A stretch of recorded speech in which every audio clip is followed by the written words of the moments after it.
Who says you have to wash, dry, and fold all the laundry once you start? Seriously, let's dive into this. Because that pile of clothes, it's not just a chore, it's a mental trap. And today, we are going to learn how to escape it for good. Oh, you know this feeling. We all do. It's that mountain of laundry or a sink that's just overflowing with dishes, or maybe that big intimidating project at work. Your brain just sees the sheer size of it and slams on the emergency brake. If this sounds familiar, I just want you to know you are so not alone. And let's get one thing straight right off the bat. This is not a character flaw. It is not because you're lazy. It's a really common, predictable psychological pattern. And the best part is, once you can see the pattern, you get the power to break it. So here it is, the heart of the problem. Our brain often gives us this false choice. It whispers, hey, you either have to do this whole thing and do it perfectly right now, or you might as well just do nothing at all. And that perfectionist mindset, it sets us up to fail before we even start. This kind of thinking creates this crushing weight of pressure, right? It can turn a simple task like doing the laundry into this huge, monumental challenge. And that pressure, well, that's a form of stress. And it triggers a really powerful response in your brain that kicks off a vicious cycle of procrastination. Okay, so let's peek under the hood for a minute. Let's look at what's actually happening inside our brains. We're talking chemically and physiologically when we fall into this trap. Because there is a fascinating internal battle being waged every single time you choose to just walk away. All right, let's meet the main character in this whole story, dopamine. Just think of your brain as a heat-seeking missile for this stuff. It is constantly scanning your environment, and it's asking one super simple question. Where can I get the biggest reward with the least amount of effort? And here is where our modern world just throws a giant wrench in the works. Our brains are feasting on this 24/7 buffet of easy, high-octane dopamine from our devices. I mean, every swipe, every notification is a little hit of instant gratification. And compared to that, the slow burn satisfaction of finishing the laundry? Well, to a hijacked brain, it feels practically worthless. So when that task feels way too big, or that standard of perfect seems completely impossible, your brain doesn't just see it as a simple chore. No, it perceives a genuine threat. And that activates one of our most ancient, most powerful systems.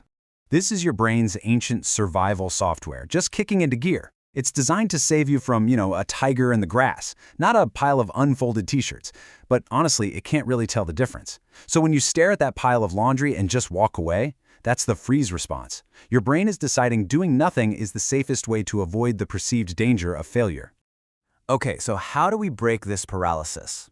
Well, we can't just think our way out of a physiological state. It doesn't work that way. We have to use our body to send a new signal to our brain, a signal that basically says, hey, we're safe, the tiger is gone. See?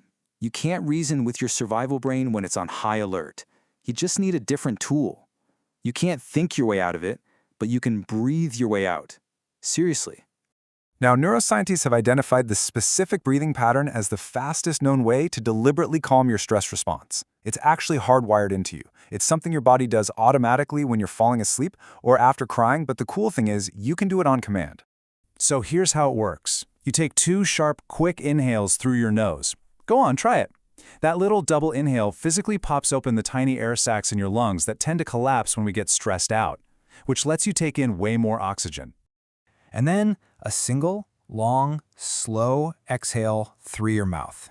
This long exhale gets rid of the maximum amount of carbon dioxide, and that sends a direct signal to your brain to slow your heart rate and just, relax. Okay, so once your body feels safe, you're back in the driver's seat. Now we can start to deal with the mental habits that trigger the alarm in the first place. This is all about rewiring your brain for action, so you don't fall into the trap so easily next time.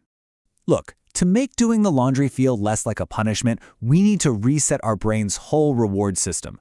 By just intentionally removing all that easy, high-stimulation dopamine for just 15 minutes, you're basically hitting a reset button. It lowers your brain's baseline, which makes simpler, real-world things start to feel more rewarding again. This idea is such a game changer. You know that antsy, agitated feeling you get when you look at a big task? That's just raw energy. Your heart is racing, your senses are heightened. You can let your brain call that feeling fear, which leads to freezing up, or you can consciously choose to call it excitement. So here's the actual technique. You count down, out loud, 5, 4, 3, 2, 1. It feels a little silly, but it acts like a mental clutch. It interrupts that anxious loop and puts your rational brain back in charge. Then you anchor yourself with a positive thought. And finally, you take one tiny physical step. This whole sequence literally switches the gears in your mind from avoidance to action. And now we get to what I think is the most powerful mindset shift of all. Once you're calm and you've reframed your energy, you have to change the rules of the game. You've got to give yourself permission to let go of perfect. You have to shrink the goal until it feels ridiculously easy. I mean, the goal is not to clean the kitchen. The goal is to wash one dish.